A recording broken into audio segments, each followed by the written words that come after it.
Have you ever known anything like it? Well, we were just mentioning that in the break. No, I don't think so. Glenn was talking about George Best, but George Best, of course, in the sporting world was very much here, a home hero. But in terms of international, in terms of worldwide appeal, affection, the name that was known, not just Cassius Clay, Muhammad Ali, the man that evolved into it, I don't think so. I don't. I think it's because he's more than a sportsman. Yeah. He he made, massive changes. He stuck his neck out. He was a man that had everything and give everything up for his beliefs, which is a mark of what a fantastic person he was. And that was his peak time, Bob, as a fighter. Yeah, that's right. He lost the years from 25 to 28, and he was based so much on speed and movement and things happening in a blurring split second that other boxers of that time couldn't deal with at all, hadn't seen before.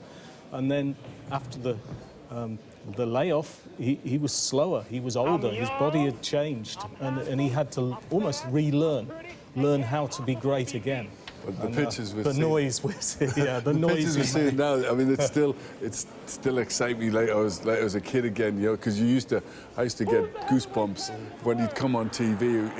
He was that good. Look at the microphones there before anything that we've got now, the digital age and all of that. Look at that.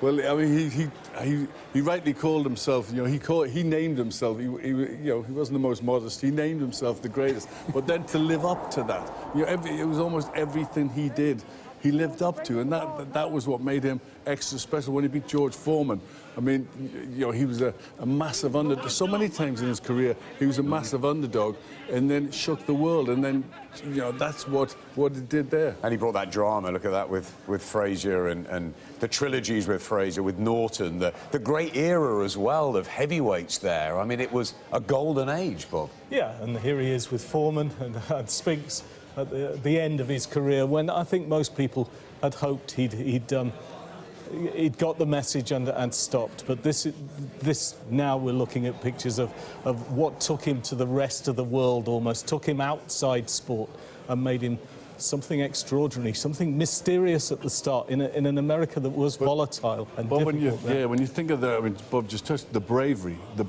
of a man to stand up, to adopt that stance at a time, when it was it was terrible at times for Black America. They were suffering terribly, and he stood up. He didn't have to do that. He did that for his people, and he took a stand in a dangerous country, and that became a figurehead because he gave up those peak years, and then the courage in the latter part of his life. Courage, I think, is a huge word to sum up Muhammad Ali, and for me, that lighting of the Atlanta flame, that image will always live with me. The bravery of the man to stand there in front of millions and do that. Both parts of his life, one when he was the greatest and he shook the world and he shone as a great athlete and a beautiful looking man, and then later, when he was trapped inside an illness and a body, and yet in both parts of that life he did it humbly, he did it with humility, he did it with dignity.